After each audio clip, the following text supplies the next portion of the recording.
Eu vou tentar falar um pouquinho de visão computacional, tá? Eu planejei esse mini curso da seguinte forma. A gente vai fazer hoje uma palestra bem geral, que não tem matemática quase que nenhuma, e amanhã eu começo a entrar na matemática desse troço. Então hoje é mesmo para relaxar, dar uma olhadinha, para você saber do que se trata esse negócio de visão computacional, que não é exatamente computação gráfica, é mais difícil. Mas deixa eu fazer uma pergunta antes. Algum de vocês esteve no colóquio? Ih, caramba, tudo isso é a mesma. Você assistiu essa palestra? É igual. Se você quiser, eu posso virar de costas e você sai correndo, ainda dá tempo. Esse primeiro dia vai ser aquela palestra igualzinho. Eu quero situar o pessoal para saber onde é que está em visão. Então, se você lembra as boas perguntas daquela palestra, você pode fazê-las. É uma boa ideia. Tá bom?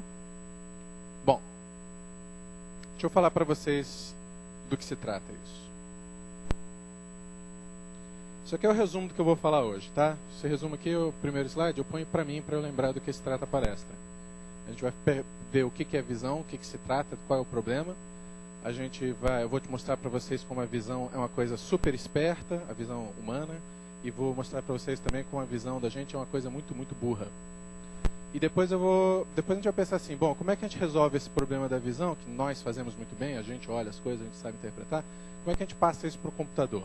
Tem um modelo para isso, que é o tal do modelo de Mar. Não resolve tudo, não, mas eu vou mostrar um modelo para vocês que é um começo, é onde o pessoal se situa. E vou tentar explicar de onde que ele vem, por que ele existe, por que ele mais ou menos funciona. E concluir isso aqui e te contar um pouquinho o que a gente vai fazer nos próximos dias. Se alguém quiser me interromper a qualquer momento fazer pergunta, não pensa nisso como uma palestra, não, pensa nisso como uma aula, tá? Meu nome é Ralph, você fala, Ralph, não entendi um troço, ou deixa eu fazer uma pergunta, viajei aqui, da última palestra eu lembro que, tá? Vai fundo. Bom, vamos lá. O que é visão? O que é visão? Visão é um sentido, tá legal? É um sentido, olfato, tato, sei lá mais o que. É um sentido. Se fosse escrever uma definição exata, eu escreveria aquela ali. É a extração de uma representação do mundo real com base em dados visuais. Uma definição exata é extremamente circular, né? Mas paciência, eu quero que vocês entendam, não quero dar uma definição formal. Basicamente, é esse processo de você olhar para alguma coisa e identificar. Olhar para aquilo ali e falar, câmera. Como é que você fez isso? A partir de dados visuais, como é que em algum momento você chegou à conclusão de que era uma câmera? Você olhou ali na tela e falou, tela, quadrada. Por que você sabe que aquilo é uma tela, não é uma parede, não é uma cadeira, não é a sua mãe?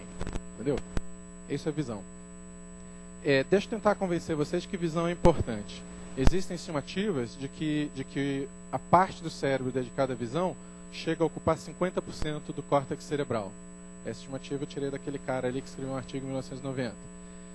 Esse número é altamente controverso, tá? Dependendo para quem você perguntar, tem gente que vai falar que é até 80%, esse é o pessoal que trabalha com visão, é claro, e o pessoal que trabalha com audição e reconhecimento de palavras, e vai falar que é 20% para visão, porque tem 50% em caligrafia e psicologia, vai depender muito, tá? Até porque não se sabe exatamente onde acaba a visão e começa a inteligência, como eu falei agora há pouco. Como é que você sabe que aquilo é uma câmera? Foi um processo visual. Você viu, olhou, pensou. Mas em algum momento deixa de ser visual e passa a ser sua inteligência? Em que momento passou a ser o que você lembra, memória, câmeras que você já viu no passado? Não é claro onde que acaba o processo de visão dentro do seu cérebro. Então, se eu sou um cara de visão computacional, eu vou pegar toda a parte de reconhecimento de memória e vou falar que também é visão. Memória visual é visão. E aí eu posso chegar até 80%. Mas, de qualquer maneira, é uma parcela muito grande do seu cérebro. Ninguém acha que é menos do que 20% do seu cérebro para visão, para esse sentido. Tá? É certamente mais do que os outros sentidos que você usa. Até aqui. Dúvidas? Perguntas, comentários, chutes?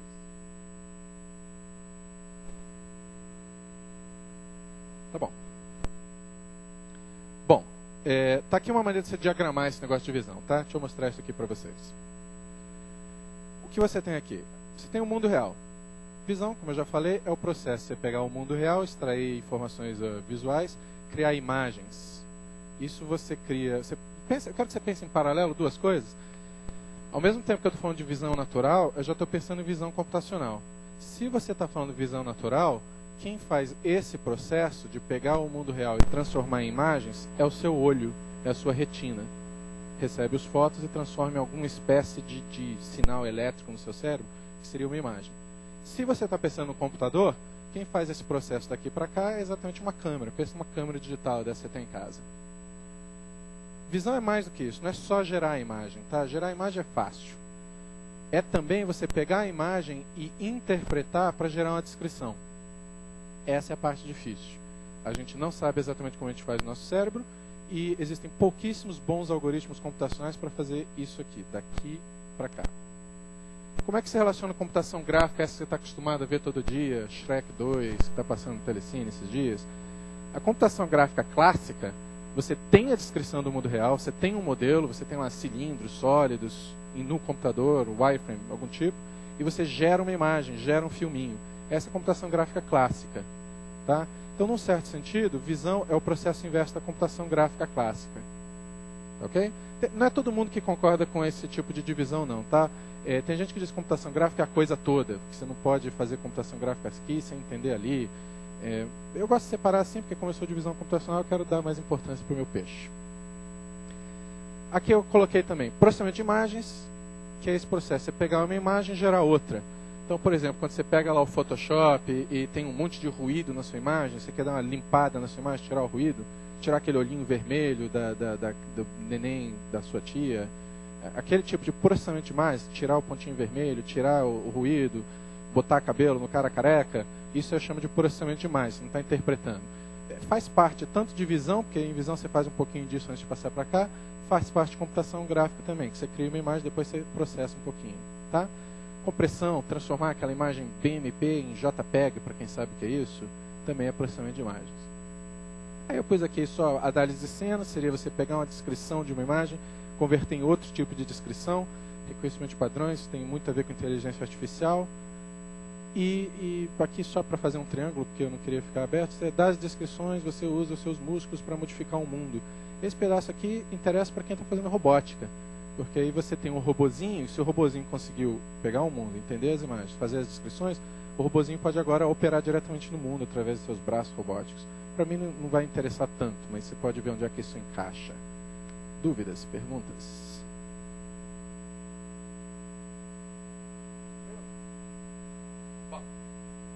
Então esse é o modelo geral. Isso aí explica o que é visão computacional para vocês. Deixa eu mostrar para vocês, como eu prometi, que a visão é um troço super esperto, para você acreditar que o problema é difícil. A nossa visão é muito esperta. Por quê? O pessoal que já trabalhou um pouquinho de matemática diria que visão é um problema inverso e mal posto. Aquela computação gráfica é fácil. A gente entende muito bem qual é o processo que, a partir de um modelo sólido, a partir das propriedades do material, da brilhância, da textura, a gente sabe muito bem como que a luz incidindo aqui reflete no seu olho e você cria a imagem. Isso não é muito difícil, é bem entendido. Por isso que você tem filmes aí com computação gráfica muito boa, quase realistas. Essa parte é fácil. O problema inverso, a gente diz que é mal posto, no seguinte sentido. Bom, como eu acabei de falar, computação gráfica é mais fácil.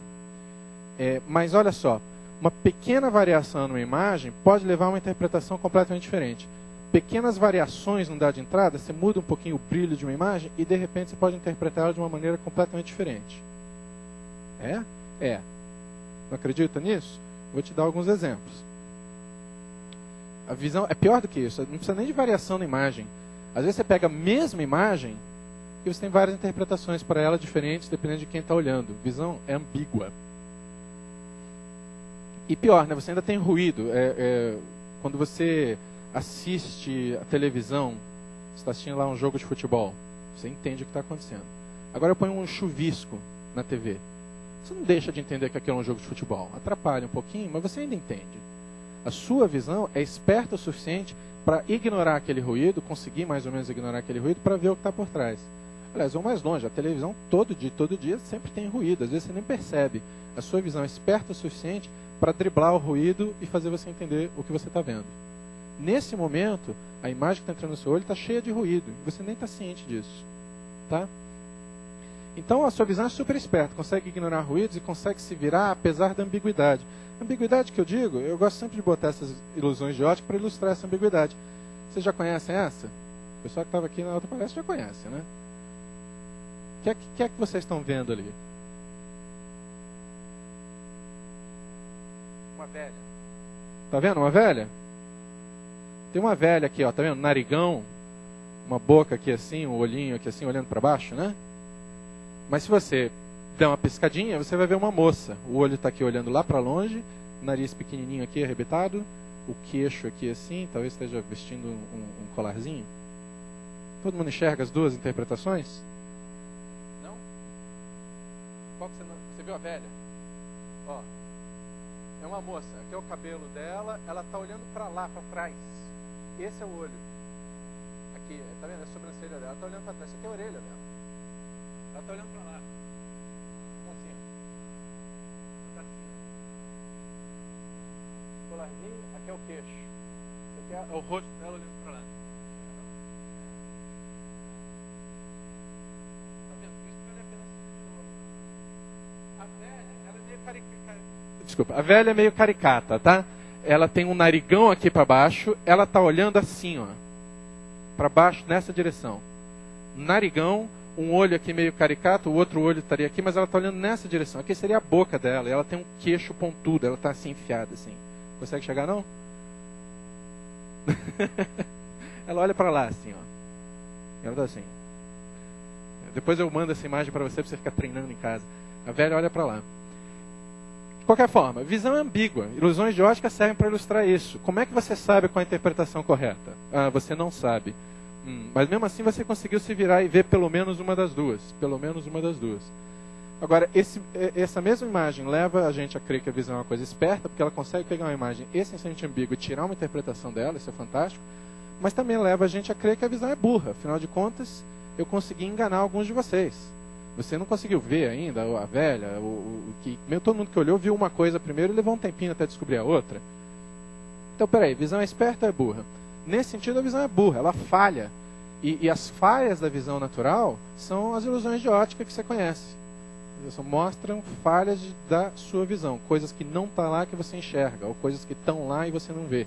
Isso são as ilusões de ótica. Então, deixa eu mostrar para vocês algumas ilusões de ótica. Primeiro, porque é bacaninha, é sempre legal, né? Você sempre lembra das ilusões de ótica. E segundo, para ilustrar os tipos.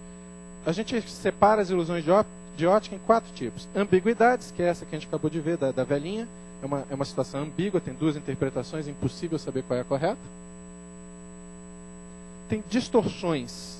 Distorções são coisas que você vê, que você distorce, mas que não estão lá. Essa aqui, tirando o pessoal que já estava na outra palestra, que não vale. O pessoal já viu isso? Olha lá, alguém que não estava aqui em julho, o que você está vendo ali? Um túnel. Não, uma espécie de um túnel. Em particular, essa curva aqui que roda, você chama de espiral. Né? É uma curva que vai fechando. Vamos seguir essa espiral? Olha lá. Eu vou começar daqui, tá? Minha mão treme, mas vê se você consegue acompanhar. Vamos seguir a sua espiral. Eu devo estar entrando, né? Tá vendo? Vai entrando. Entrando. Ué, peraí. Opa. Como é que é? Não, agora vai entrar. Se eu tentar mais uma vez, vai. Ué, não foi. Que coisa, hein? Isso não é uma espiral, não. São círculos. É impossível. Eu não conheço ninguém que consiga olhar para isso e falar, eu vejo um círculo. Você não consegue ver. Sua visão está te enganando. Sua visão está sendo burra nesse momento. A minha também. São círculos, juro. Vai cair mais uma vez. Vamos lá, de novo. Vai. Não, Rafa, você roubou. Você deve ter pulado para fora em algum momento. Não, pulei não. Olha lá. Círculos. Todos eles. Quer o de dentro? São círculos. Não. Olha, eu sei mais ou menos. Mas eu sei tanto quanto você sabe, né? A ideia é que essas deformações aqui locais fazem com que localmente você veja uma coisa entrando. As fitas pretas e brancas aqui dentro fazem você ver uma coisa entrando. Então toda a informação local aponta para a curva entrando. Seu cérebro, quando pega aquelas informações locais e junta numa informação global, entrando aqui, global entra. Você vê uma espiral. É alguma coisa nesse sentido, de quando você junta as informações locais para uma informação global, a informação global não é tão boa assim. Ela junta os detalhes locais. Se todo mundo diz que a curva está entrando localmente, você vai achar que está entrando. Serve? Mas isso você mesmo te descobria, se você pensasse um pouco, né? mais profunda, né? Mais, sei lá, mais técnica. Eu não tenho uma explicação muito técnica para isso, não. A explicação que eu tenho é essa. As informações locais dizem entra. Quando você tem umas células... Vai ficar um pouquinho melhor daqui a pouco, quando eu explicar a estrutura do que a gente acha que o seu cérebro está fazendo. Mas não vai ser muito melhor que isso, não. Paradoxos. Paradoxos, vocês conhecem aquelas figuras do Escher? Isso são paradoxos, que é um problema parecido, Nicolau. A informação local é de um tipo. Localmente, isso aqui está em cima disso aqui, isso aqui está em cima daquilo, aqui está subindo. Localmente, tem várias informações. Mas globalmente, essa figura não funciona. Está vendo que isso aqui é um paradoxo, né? Aqui está descendo, a água está descendo, descendo, descendo, está descendo, indo para longe, descendo, continua descendo? Como é que é isso? Não pode ser. Isso aqui está em cima disso, mas está do lado? Peraí, como é que é? Isso não funciona. Isso é um paradoxo, é uma figura que não faz sentido, você até vê que não faz sentido, ela não pode existir no mundo, mas localmente ela parece fazer sentido, globalmente é que não faz. A diferença entre essa e a anterior é que a outra globalmente fazia sentido e estava errado. Essa aqui globalmente você vê que tem uma coisa errada. Tá certo? Todo mundo viu aqui o problema dessa figura? E ficções. Ficções são coisas que não estão lá e que você enxerga assim mesmo. A maioria das pessoas olhando essa figura enxerga uma espécie de um triângulo branco aqui, ó. Se você assim, pensar bastante, você está até vendo uma aresta aqui, não está? Uma aresta que separa esse branco desse. Essa aresta, eu juro para você, ela não existe. Esse branco é absolutamente idêntico a esse. Mas você quase que enxerga alguma espécie de aresta aqui. Ela não existe, ela não está lá. Tá? De novo, é o seu cérebro que tem as informações locais. Aqui, essa informação local, esse fim, essa informação local. E na hora de juntar na informação global, ele cria uma aresta aqui para você explicar todos esses fins de círculo, fim de reta. Então, para explicar essas coisas, ele inventa uma aresta aqui. E nem precisa ser muito reto, não. Muita gente vê aqui um triângulo todo curvilíneo, que também não está lá. De novo, informações locais, seu cérebro faz um esforço para combinar as informações locais com a informação global. Note o seguinte, isso não é exatamente um defeito, é uma necessidade do seu cérebro. Porque o tempo todo, quando você está olhando as coisas no mundo, as informações que você recebe do mundo são incompletas. Você tem que preencher. Se o seu cérebro não fizesse isso, sei lá, o meu braço deixou de existir, você não está vendo meu braço, está vendo a mão e está vendo meu ombro. O seu cérebro, praticamente, quase inconscientemente, você não está raciocinando para pensar que tem um braço aqui atrás. Quase inconscientemente, o seu cérebro imagina um braço aqui atrás. Ele imagina coisas. E isso é importante para você funcionar. Você não quer achar que sumiu. Criança pequenininha, neném, você já brincou de... não tô, agora tô. Já brincou disso com o nenenzinho? Existem estudos que dizem que para criança, neném mesmo, de meses, 1 ano de idade, para ela não tem esse tipo de memória visual. Então, quando você se esconde atrás da sua mão, você deixa de existir. Por isso que é divertido e se aparece, surpresa! Você realmente voltou a existir quando você saiu de trás da sua mão. E quando você vai atrás da mão, sumiu. A criança pode até chorar, fica desesperada. Meu Deus, onde é que foi? Depois, isso é uma coisa que a gente desenvolve. A gente desenvolve memória visual para saber que se sua cabeça estava aqui e de repente sumiu, sua cabeça ainda deve estar por ali. Certo? Entendeu o que eu estou falando? Então, essas ficções você pode achar que são terríveis, mas são necessárias para você sobreviver bem. Para você não ficar toda hora achando que sumiu a cabeça da pessoa só porque ela ficou atrás do ônibus. Para você completar as coisas que estão por trás, para você saber que tem um computador aqui atrás, depois você só está vendo a faixa da frente. Você precisa completar isso. Então a visão, ao mesmo tempo que ela é esperta, ela é burra. Ela é esperta porque ela supõe coisas que não estão lá. Isso é necessário. Mas isso também leva a falhas da visão. Então aqui na frente. E agora você já está pensando o que a gente vai falar. Visão computacional. Eu preciso ensinar um computador a fazer essas coisas. Cara, isso vai ser difícil pra caramba, porque eu não sei como é que a gente faz. Faz sentido?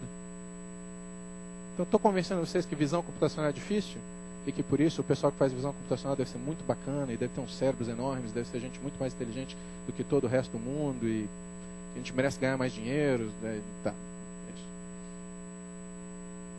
Bom. Então como é que resolve o problema? Esse negócio de combinatório é mole, teoria dos números. Muito fácil. Como é que a gente resolve o problema?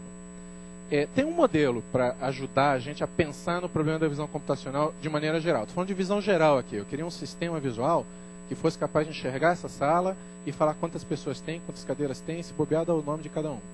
Isso é difícil pra caramba. qual é o modelo para resolver isso? Deixa eu te mostrar um modelo aqui. Em vez de mostrar passo a passo, deixa eu botar tudo. Para.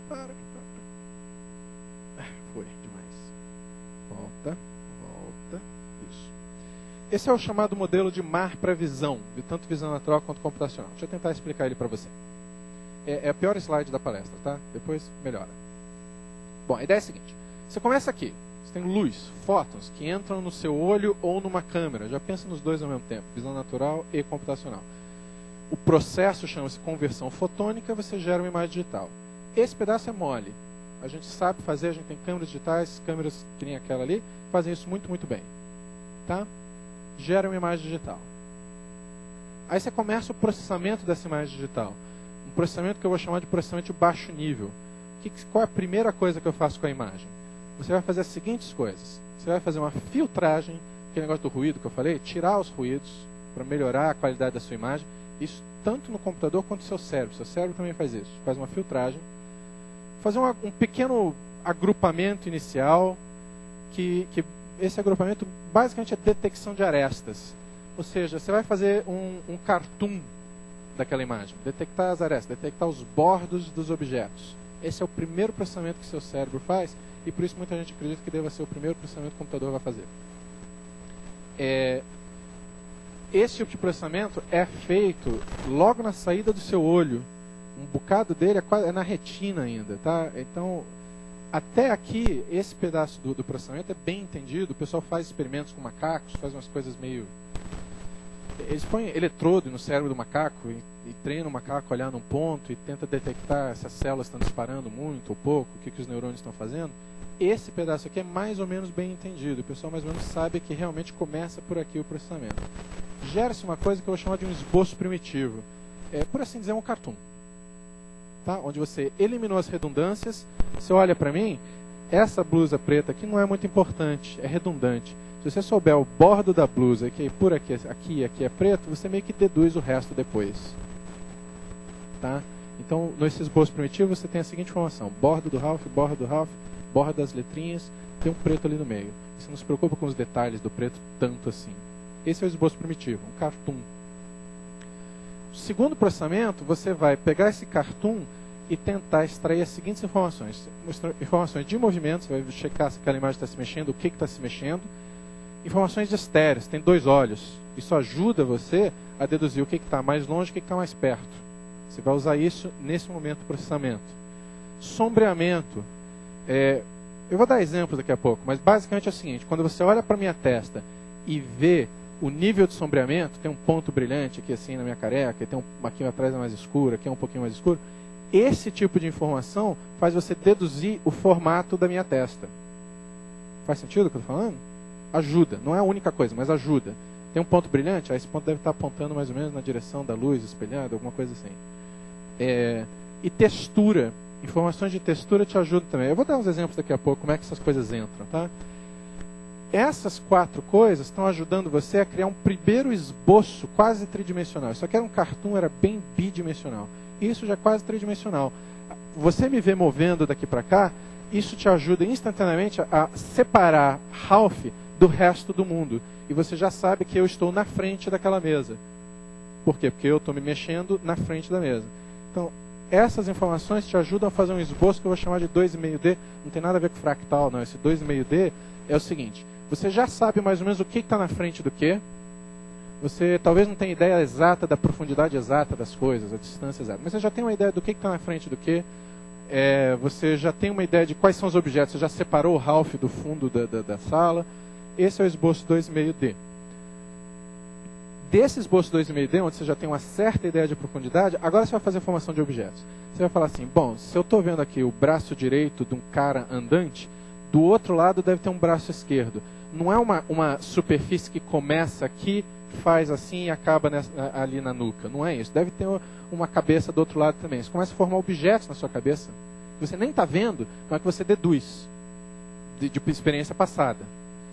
Esse processo é o processo que eu chamo de formação de objetos. Por assim dizer, você daqui para cá, você gera um modelo tridimensional, você agora tem na sua cabeça sólidos. no espaço tridimensional. Você consegue imaginar isso? Agora você tem assim, cilindros, esferas, paralelepípedos. Até aqui, você tinha assim, o lado daqui do paralelepípedo. Agora você forma o paralelepípedo inteiro, mesmo que você não enxergue ele completamente. Esse é o modelo 3D. Note que você ainda não sabe o nome das coisas. Você sabe que tem um cilindro aqui, você ainda não chamou de Ralph. Entendeu? Não tem uma pessoa ainda. O último processo, que já é beirando inteligência artificial, é reconhecimento de objetos. Cilindro, paralelepípedo, vira Ralph, mesa, tela. Você começa a dar uma descrição da cena. E isso aqui você vai precisar essencialmente comparar com protótipos, comparar com sua memória anterior. O que você já viu das pessoas, o que você já viu das coisas. É isso. Que tal? Oi.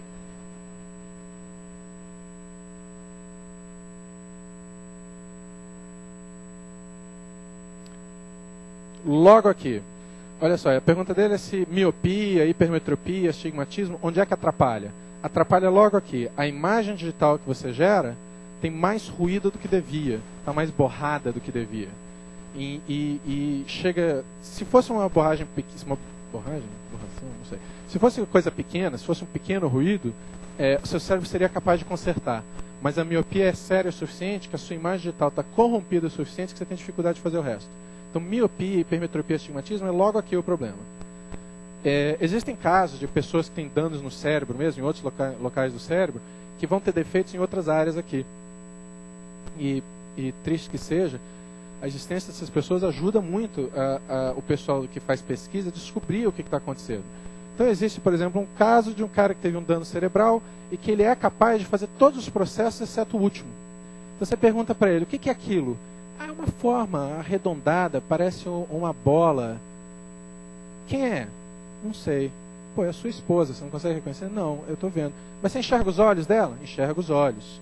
Ele conseguiu fazer o esboço primitivo, o esboço 2,5D, ele enxerga os buracos dos olhos. Você consegue enxergar uma coisa triangular aqui no meio? Consigo. Não te lembra o nariz? Talvez. Consegue enxergar aqui duas coisas horizontais mais ou menos compridas? Consigo. Pô, são os lábios dela. Você consegue enxergar a sua esposa? Não. Então, ele teve falha aqui, nesse estágio.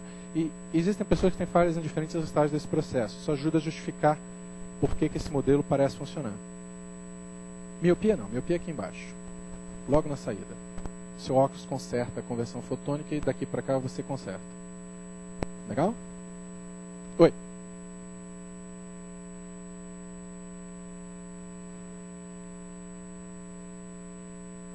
A textura que eu percebo é igual que o resto percebe? Olha, não sei. Eu vou dizer o seguinte. Existem algumas coisas comuns, porque, como você está vendo aqui, textura é uma coisa que é detectada razoavelmente em baixo nível e que ajuda as pessoas a ver três dimensões. Por exemplo, isso aqui na parede, as linhas verticais não deixam de ser um tipo básico de textura. E o fato de que essas linhas aqui verticais parecem no seu olho mais longe do que essas aqui, parece no seu olho, que eu digo assim, o ângulo entre duas linhas ali é maior do que o ângulo entre duas linhas aqui, te ajuda a dar uma sensação de profundidade. Isso todo mundo concorda. Então, nesse sentido, acho que não é nem tanta a textura em si que eu estou falando, é mais assim, a deformação da textura é que entra nesse nível para te ajudar a ver o que está mais longe, o que está mais perto, para ajudar a ver o que está atrás e o que está na frente. Então, que eu saiba, todo mundo consegue ver a deformação da textura do mesmo jeito. Agora, se o modelo dentro do seu cérebro é igual para todo mundo, não sei. Não sei. Aliás, é aquela velha pergunta, né? Será que o que eu vejo como azul é o que você vê como azul? A gente concordou em chamar aquilo de azul, mas será que o processamento, o sinal dentro do meu cérebro é igual ao sinal dentro do seu cérebro? Isso eu não sei. Entende o que eu quero dizer? A gente acaba, mesmo que eu veja de outra maneira, como a gente aprende a dar os mesmos nomes para as coisas, é bem difícil detectar isso que você está falando. É uma questão quase filosófica, é bem difícil de estudar. Para textura, eu acho que as pessoas detectam igual. Você teve algum outro motivo para perguntar isso? Você conhece alguém que tem dificuldade de ver textura? Tá. Que eu saiba, as pessoas veem igual, mas eu realmente não tenho muita informação, não. Eu tenho que dizer uma coisa aqui, que era uma coisa que eu devia ter dito no começo, né? Eu estou fazendo uma palestra de visão computacional, mas eu mesmo faço pesquisa num pedacinho, de um pentelinho, de uma coisinha menor aqui dentro. Eu faço matemática, onde que é? Mais ou menos aqui que eu faço matemática. Então, isso aqui é a área geral, é uma área enorme, e cada uma dessas caixinhas vai virar uma sub-área de visão computacional. Meu trabalho mesmo é aqui. Isso aqui é o que eu aprendi quando eu estava sentado assistindo uma palestra dessa, entendeu? Então, não, eu não trabalho direto com textura, não sei muito de textura. Só o que me falaram numa palestra desse tipo de 1 hora também. Tá? Então, disclaimer, eu não sei muita coisa disso, não. Quem está assistindo 2 vezes vai dar essa palestra ano que vem, vai saber tudo que eu sei desse troço. Bom, então, esse modelo aí é bacana, né, pô? Porque, na boa, quando a gente começou a falar de visão aqui, eu te convenci que era complicado, você não tinha ideia de como é que ia resolver esse troço. Agora tem uma ideia. A gente põe cada pessoa para trabalhar numa caixinha dessa, faz um bando de módulos do programinha de computador, cada um alimentando o outro, e se todo mundo trabalhar cada um na sua caixinha, a gente vai resolver o problema de visão computacional. Legal, bacana. Bom, mais ou menos. Não é bem assim. Deixa eu mostrar umas coisas para vocês. O Marcelo Viana sumiu, né? Ele trouxe folhas para eu distribuir para vocês? Não. Eu queria achar o... Não trouxe folhinha, não? Não.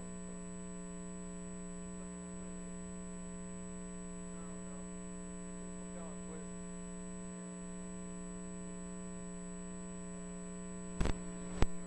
É uma folhinha que eu fiz para ele copiar e trazer para o pessoal. Você pode dar para mim? Se você quiser, eu repito depois de voltar. É a folha do Rafa. Bom, então eu vou pular um pouquinho esse negócio do ponto cego. Quando a folhinha chegar, se chegar, eu volto. Deixa eu mostrar essa imagem para vocês. Tem motivo, tá? Além de ser bacaninha, tem motivo de eu estar mostrando essas ilusões. O que você está enxergando aí? O pessoal que já veio não vale. Deixa os outros, dá uma chance.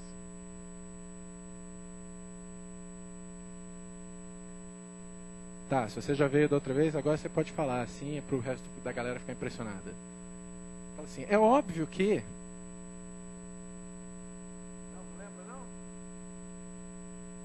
Bom, deixa eu ajudar você. Deixa eu virar essa imagem de cabeça para baixo. Aliás, não, deixa eu botar aqui as opções para você. Arte abstrata moderna? É um borrão aleatório?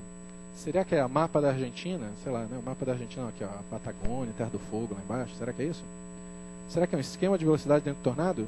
E a última opção ia ser nenhuma das anteriores, eu errei na hora de digitar, mas ficou legal. Será que é DNA? Bom, vira a imagem. E agora? Viu?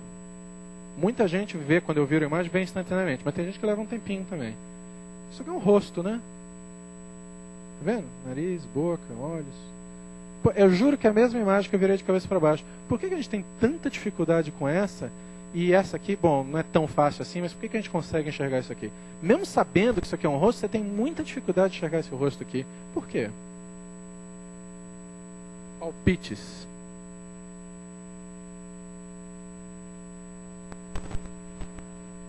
Você está acostumado a ver rosto nessa posição. Exatamente. Você está acostumado a ver as cabeças nessa posição. Mais ainda, você está acostumado a ver a cabeça nessa posição, iluminadas de cima para baixo. Você está tão acostumado que essa aqui você enxerga rápido e essa aqui você não consegue. Tá? Faz sentido isso? É isso mesmo. Tá, Ralf, mas por que você está mostrando isso? Porque, peraí. Esse negócio de acostumado, lembrar, memória visual, que as coisas são iluminadas de cima, lembrar dos rostos das pessoas, isso é uma coisa que tipicamente se adquire com o tempo. Não é uma coisa que está na saída da retina, naquela filtragem inicial. É uma coisa do seu cérebro, é mais avançada, é mais alto nível. É um processamento de alto nível, mas sem esse processamento de alto nível, você não consegue enxergar nem essas arestas direito. Porque agora você quase que vê umas arestas aqui assim, no nariz. Né? Essas arestas, que são processamento de baixo nível, você mal enxerga aqui. Aqui as arestas que você vê são só essas aqui, né? Aqui não, aqui você é um pouco mais esperto e consegue ver que as arestas deviam estar aqui. Essa aqui é uma das melhores, você quase completa aqui, sem existir. Então, peraí, o processamento de baixo nível está errado. Precisou de alguma coisa de alto nível da sua memória visual para você completar o baixo nível. Isso não é bom. Isso não é bom. Deixa eu mostrar outro exemplo para vocês aqui. Esse aqui, consegue enxergar o que é?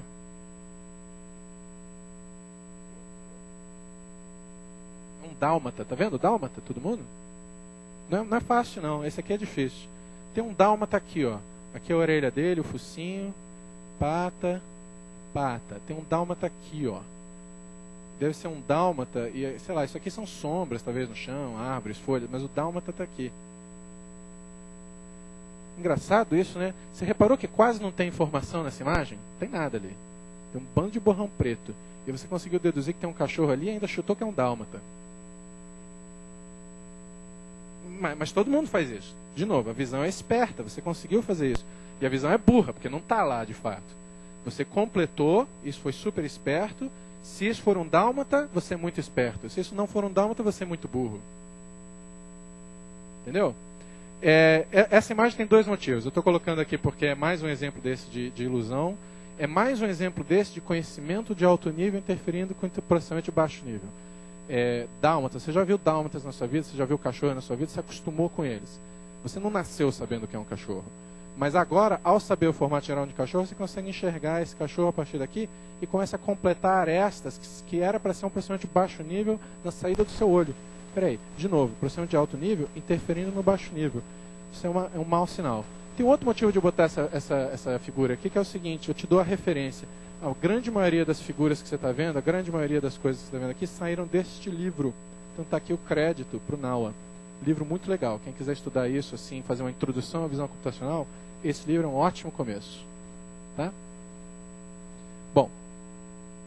Então, peraí, Ralph, por que você mostrou esses exemplos para a gente e o do ponto cego está chegando ali? Deixa eu explicar para vocês, daí a gente volta para o ponto cego. O que a gente viu é que não dá para esse processamento ser uma linha de produção, que você faz isso, passa para cá, faz isso, passa para cá. Não dá para você detectar as arestas, fazer o cartoon a partir daqui, porque às vezes a detecção desse cartoon depende do que você sabe lá de cima. Esse modelo, do jeito que está, não presta para a visão geral. Você vai ter que ter feedback. Os módulos de cima vão ter que mandar informação para os módulos de baixo, para esse módulo de baixo talvez rever as suas hipóteses. Isso complica o modelo.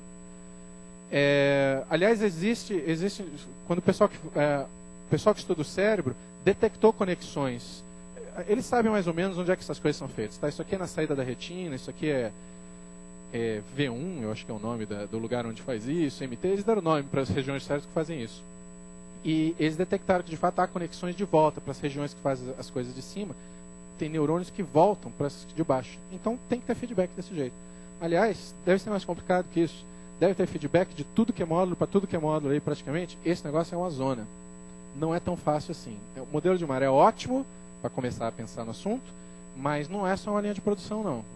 Não é tão fácil você fazer uma coisa ignorando o resto. Entendeu? Então, visão computacional é mais difícil ainda. Só não tem volta para cá. Daqui para cá não tem volta.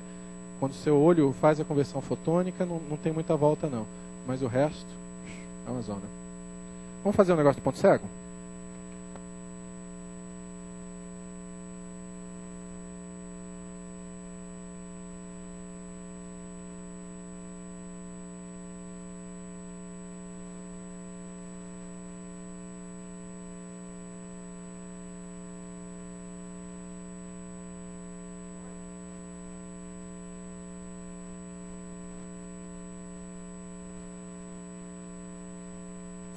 Um pouquinho você tem razão, é verdade, você está sendo chato com razão. O seu olho decide onde focar, depende um pouco do resto. Então você tem razão, tem volta para cá também. Você tem razão. Tem razão, o músculo se ajusta, tem razão, é verdade. É verdade, é verdade, é verdade. Eu queria dizer que assim, não interfere com a conversão exata do foto para a retina, mas tem razão que interfere nesse sentido. Pelos músculos, pelo movimento do olho, interfere. Você tem razão, tem razão. E depende do que você está olhando. Tem razão, é verdade. É verdade. Bom, isso então vai ser difícil, né? Deixa eu te explicar um pouquinho. Apesar desse modelo ter esse problema, é o único jeito que a gente sabe de começar a atacar o problema. O modelo de Mar, você pode falar que é uma porcaria, mas sinceramente, ninguém tem nenhuma outra ideia para trabalhar com isso. Também é verdade, veja bem, que ninguém disse que o que é melhor para visão natural é o único jeito de fazer visão computacional. Tá? De repente, a melhor maneira de implementar as coisas no computador é não fazer isso de jeito nenhum. Mas ninguém sabe nenhum sistema de visão geral, que funcione, que não seja mais ou menos isso. Porque o único sistema de visão que a gente conhece que funciona é o natural, dos humanos, dos cachorros, das baleias. Nenhum outro sistema de visão parece funcionar de maneira geral. Problemas específicos, controlados, dá para fazer uns atalhos. Então a gente vai tentar fazer isso, porque é a única coisa. Deixa eu tentar te justificar por que o Mark pensou nesse negócio. Por exemplo, você pode se perguntar assim, por que o movimento está logo aqui embaixo? O movimento não é depois? Por que detecção de aresta vem antes do resto? Deixa eu tentar te dizer um pouquinho disso. Arestas, como eu te falei, você consegue detectar no macaco neurônios que estão exclusivamente dedicados a detectar arestas. O fato da gente conseguir interpretar um cartoon também é uma sugestão, não é prova, mas é uma sugestão de que deve estar no nível muito básico esse negócio de aresta. Você vê um cartoonzinho, não tem nenhuma das outras coisas, você ainda consegue tirar alguma interpretação. Tá, isso sugere que você deve estar no nível lá embaixo, não é prova, não, mas é uma sugestão. A outra coisa é uma coisa mesmo informacional. Como eu falei antes, as arestas são as surpresas da imagem, o resto é redundante. Entendeu? Então é importantíssimo que você mantenha as arestas das imagens. O resto você pode deduzir depois, se for o caso. Por isso que a gente acha que a aresta tem que ser uma das primeiras coisas a serem extraídas. Eu falei rapidinho, mas acho que dá uma ideia por que a gente acha que a aresta está lá embaixo. Outra coisa que eu falei, mas que está um pouquinho mais em cima no processamento, forma e sombreamento. Então agora eu vou dar os exemplos mais específicos. O sombreamento de uma figura pode ajudar você a determinar a forma tridimensional dela. Então aqui é o exemplo clássico. Isso aqui você enxerga como um disco. O sombreamento é a única diferença dessa figura para essa, e agora você começa a dar um formato tridimensional. Então sombreamento é essencial para você detectar as coisas. Tem que estar mais ou menos embaixo. Não pode ser assim, eu detectei que é uma bola e agora eu vou ver o sombreamento dela. O sombreamento ajuda a ver aquela bola.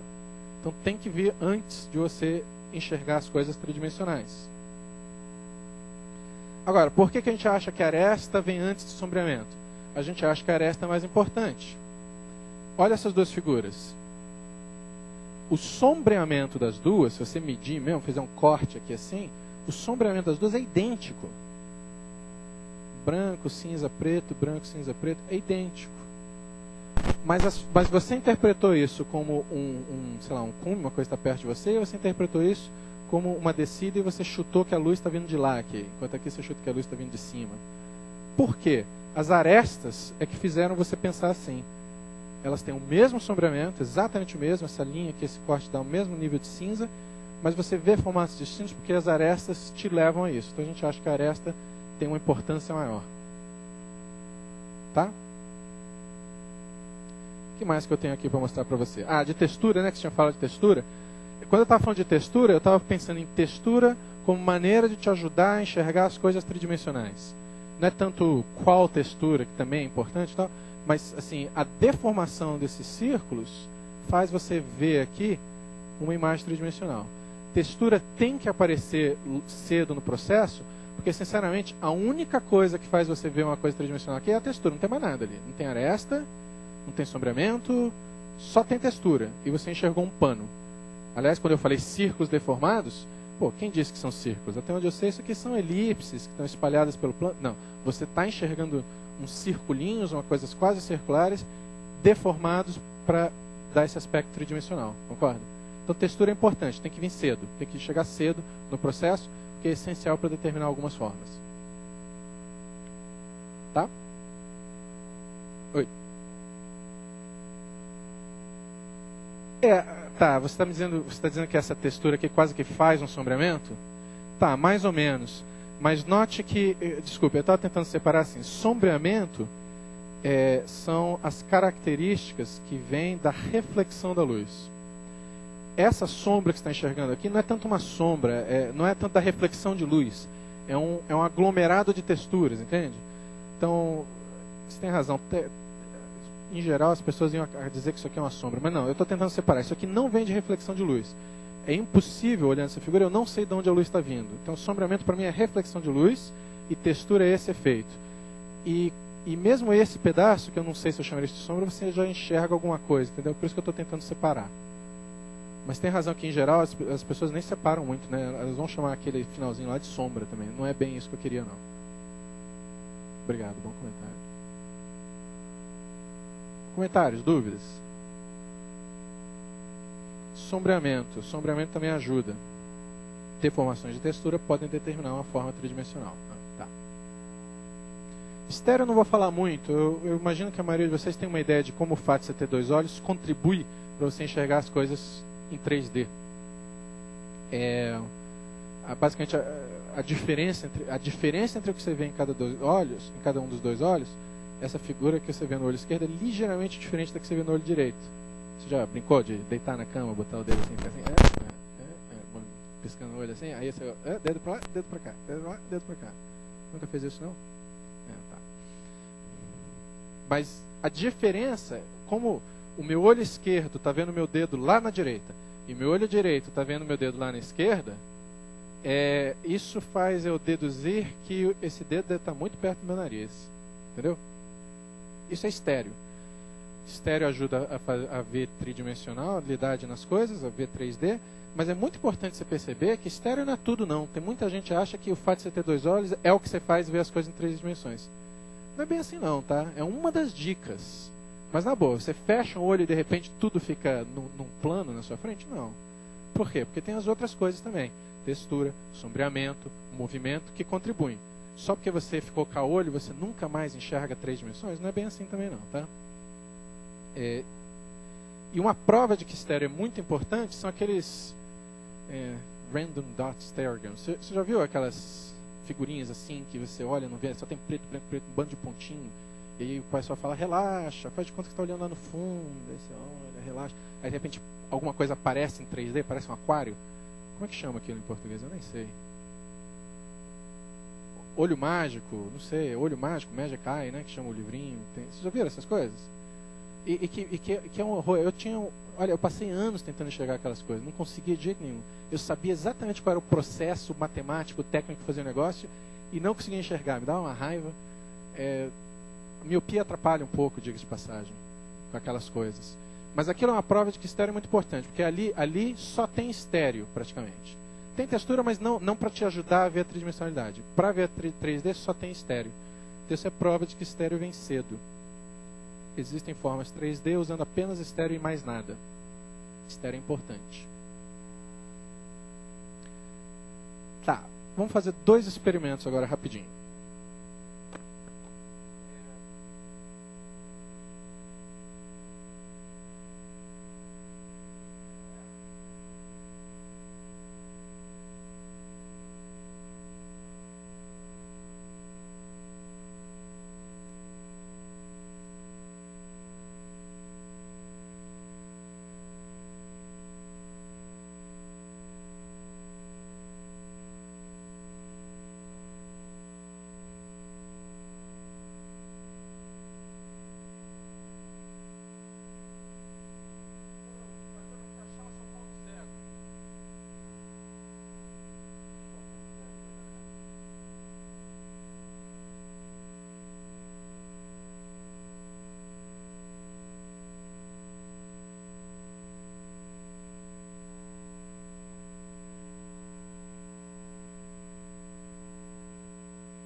Bom, todo mundo está com a folhinha na mão?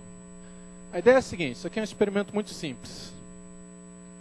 Eu quero que você pegue isso aí e você tem... Bom, está escrito aí, né? Está em inglês, mas está escrito aí. Você vai fechar o seu olho... qual que é? Fecha o seu olho esquerdo. Fecha o olho esquerdo. Tem que botar isso aqui na horizontal, assim, direitinho. E com o seu olho direito, olha para a cruz. Não tire seus olhos da cruz. Não olhe para nada além da cruz. Enquanto você está olhando para a cruz, não deixa de olhar para a cruz, afasta ou aproxima a página do seu olho, em algum momento, aquele ponto preto lá do lado direito vai sumir. Mas você não pode olhar para ele. Continua olhando para a cruz. A distância é mais ou menos a mesma para todo mundo. É mais ou menos essa. Para mim é aqui. Mas não muda muito não. Então vai ser mais ou menos aqui que vai sumir aquele ponto preto. Mas continua olhando para a cruz. Isso que tem que ter atenção na cruz. Está conseguindo? Sumiu o ponto preto para alguém aí? Sumiu?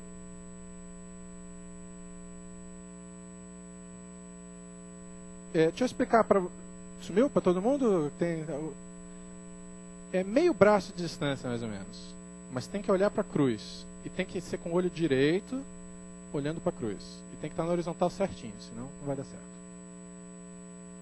Se virar a folha de cabeça para baixo, vai ter que ser com o olho esquerdo. Se você, sei lá, um olho não funciona de jeito nenhum, faz o que o Nicolau falou. Olha, vira a cabeça para baixo, faz com o olho esquerdo que dá certo também. Os 2 olhos têm ponto cego. Conseguiram? Bom, deixa eu te explicar de onde que vem esse ponto cego. É uma coisa muito interessante. O seu olho, lá atrás do seu olho tem a retina. E a retina tem os detectores e tem então aí os cabos de neurônios, por assim dizer, o nervo óptico que sai para o seu cérebro. Só que aqui está a sua retina, aqui é a frente do seu olho, a luz entra, bate lá atrás na retina, em vários lugares da retina. Os nervos que saem daqui, eles se combinam para fazer o nervo óptico. O nervo óptico sai desse ponto. Curiosamente, nesse lugar aqui onde o nervo óptico sai, não tem receptor de luz. Tem um buraco ali sem receptor nenhum. Então a luz que entrar no seu olho e bater nesse ponto é indetectável. Não tem nenhum receptor ali. Entendeu o que eu estou falando? Esquisito isso, né? Porque, na boa, quando você está andando pela rua, você não está ciente de que tem um lugar no seu olho que não está recebendo luz. Quer ver? Olha para mim. Está olhando para mim? Fecha o olho esquerdo. Cadê o seu ponto cego? Cadê? Tem um lugar do mundo que você não está enxergando. Qual é? Cadê? Não é estranho? Quando eu faço esse experimento, aí fica bem nítido, porque aquele ponto preto some. É aquele ângulo, naquele olho, que está o seu ponto cego. Mas por que quando eu olho para vocês, ninguém sumiu? Faz uma coisa, faz o experimento para ver quão grande é o seu ponto cego. Talvez seja uma coisa pequenininha, bem pequenininha. Você vai logo para a quarta linha.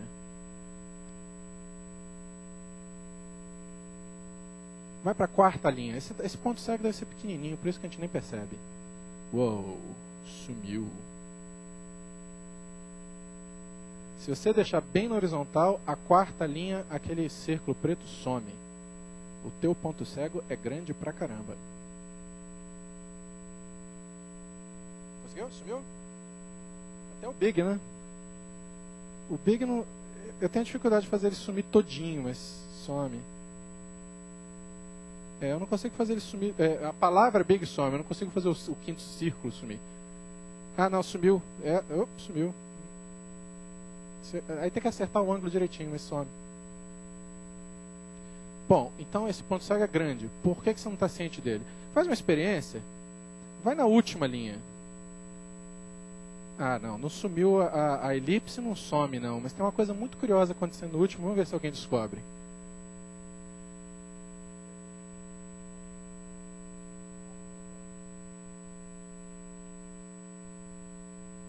O que aconteceu com o último?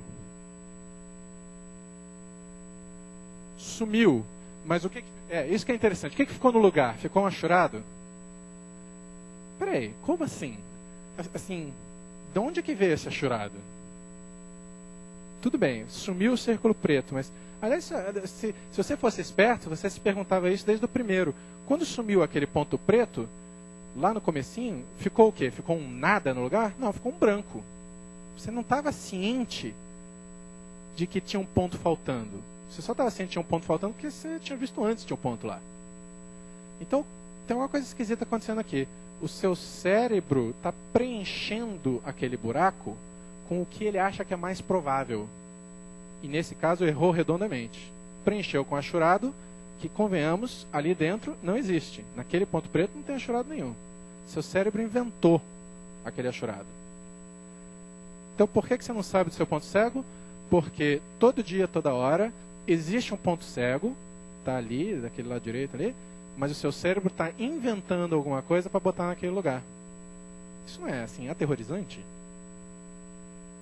Ele é fixo angularmente com relação ao seu olho, sim. Mas é claro que se você mexe o olho, né?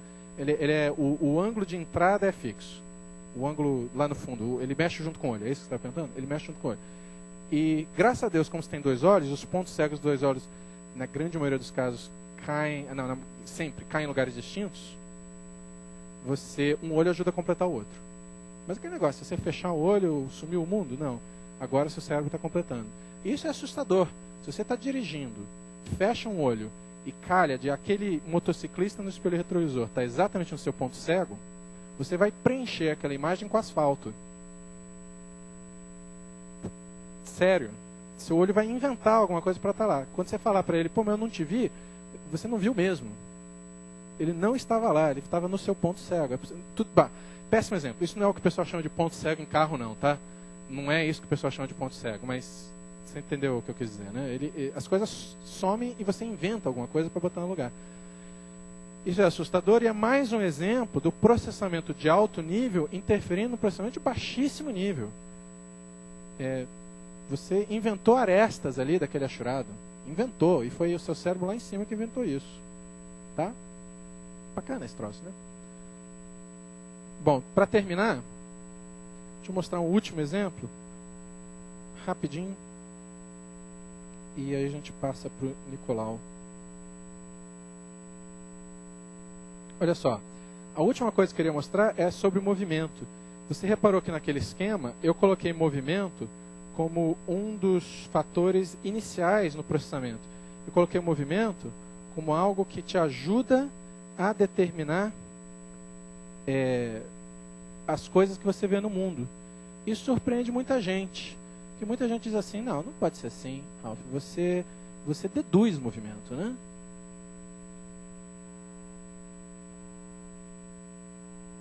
Você deduz movimento, né? Você vê a minha mão aqui, aí vê a minha mão lá. E aí você deduz que a minha mão foi daqui para lá. Só pode ser isso, né? Não, errado. Não é assim. Você não deduz movimento. O movimento é inconsciente.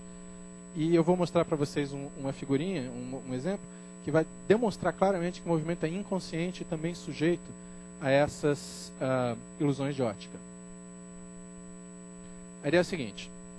Olha para essa espiral. Agora é uma espiral mesmo. Olha para ela e fica olhando para ela por uns 20 segundos.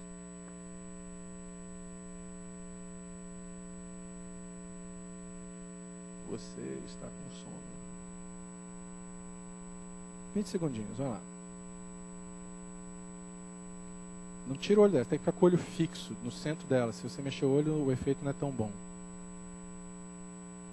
Fica com o olho fixo no centro dela. E aí eu vou parar a espiral e vou botar uma figura no lugar. Lá vai.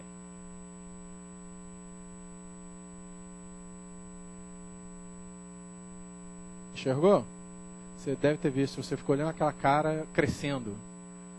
Aí você vai falar assim, não, Rafa, na boa, aquilo ali, aquela cara é uma cara que você botou lá, é uma figurinha que você fez, um gif animado que incha à medida que... Não é, juro, não foi. Foi você que inventou isso.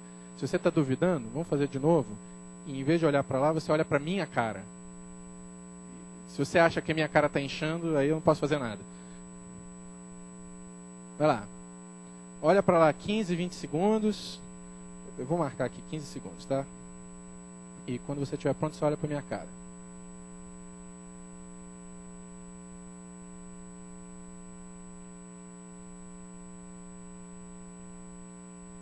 Dois, talvez já dê, experimenta.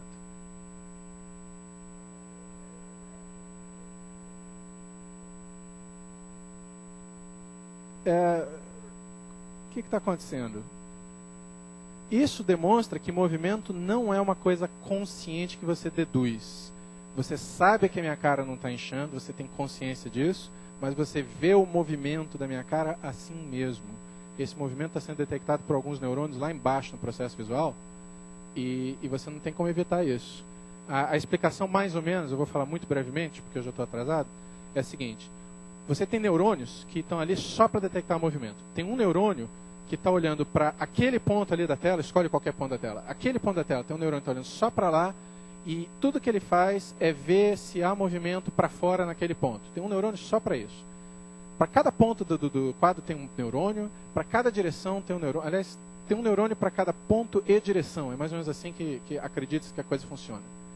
O neurônio que está olhando para aquele ponto da tela e tentando detectar movimento para fora, ele está disparando loucamente quando ele olha para essa espiral. Ele fica lá, movimento, tô vendo, tá indo, tá mexendo. Só que, depois de um tempo, ele, aspas, muito entre aspas, não é bem isso, mas ele cansa, por assim dizer. Ele fala, ainda tá indo para fora. Tá indo ainda, qual é? Não vai fazer nada não, é? Tá. Ele continua disparando mais forte do que o normal, mas ele dispara menos. Agora, a chave é o seguinte, mesmo um neurônio que não esteja vendo absolutamente nada, ele dispara também. Se você fecha o teu olho, não é como se os seus neurônios visuais parassem, eles continuam disparando. É a taxa de disparamento que determina se ele está excitado ou não. Então, o que você tem? Você tem neurônios que dizem, tem coisa indo para fora, E o neurônio que está olhando para o mesmo ponto, vendo se tem movimento para dentro, que é outro, está lá, nada. A diferença entre os dois é que faz você ver movimento para fora. Esse muito excitado e esse tranquilão. Esse agora começa a cansar, dispara menos, coisa para fora, coisa para fora. Você continua vendo o movimento para fora. Mas você até deve ter percebido isso. Você olha para aquilo assim, no começo o movimento parece, sei lá, mais nítido. Depois de um tempo, não parece mais tão nítido assim. Quando eu paro o movimento, aquele que está disparando para fora, para fora, para fora, que já está cansado, ele volta ao estado normal dele? Não, ele volta mais lento do que o normal, porque ele está meio cansado, por assim dizer. E o que está indo para dentro, continua com aquele assim, nada, nada. O neurônio que diz o movimento para dentro, tá, nada, nada. E o movimento que diz o movimento para fora, agora está assim, nada. Na diferença, você vê o movimento para dentro. Bom, está invertido, né? Tudo que eu falei você vira, porque ali é para dentro e você vê para fora no final. Mas você entendeu o espírito da coisa? Agora, esses neurônios são inconscientes, você não está sabendo o que está acontecendo. Então, é mais um motivo para você acreditar que o movimento tem que vir cedo. Você não deduz. Diga-se de passagem, existem experiências que mostram que na sua cabeça, inconscientemente, você projeta as coisas para frente. Quando você vê a minha mão se mexendo aqui, você está vendo a minha mão cerca de, sei lá, 1/10 de segundo na frente de onde ela está. Você não tem como saber isso. Mas você está vendo ela no lugar errado. O seu processamento visual já compensa pelo movimento para ajudar você, imagina já, né, a caçar o que você tiver que caçar. Você catar o coelho que está se mexendo, o seu processamento visual já adianta um pouquinho para te ajudar um pouco. Isso pode levar a erro também, mas a gente acostuma. Então, o movimento é inconsciente, também entra ali embaixo, também é uma coisa que vem antes das deduções de alto nível.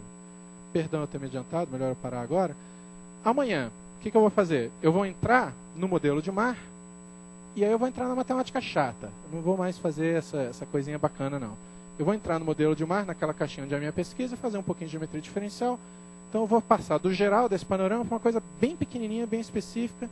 Tem a ver com movimento, com equações diferenciais, com movimento de curvas. Amanhã a gente começa a matemática de verdade, tá legal? Se alguém tiver dúvida, acho que eu posso ter 10 segundos de dúvida. Melhor não, né? Procura depois, então me procura amanhã quem tiver dúvida, tá legal, gente? Até amanhã.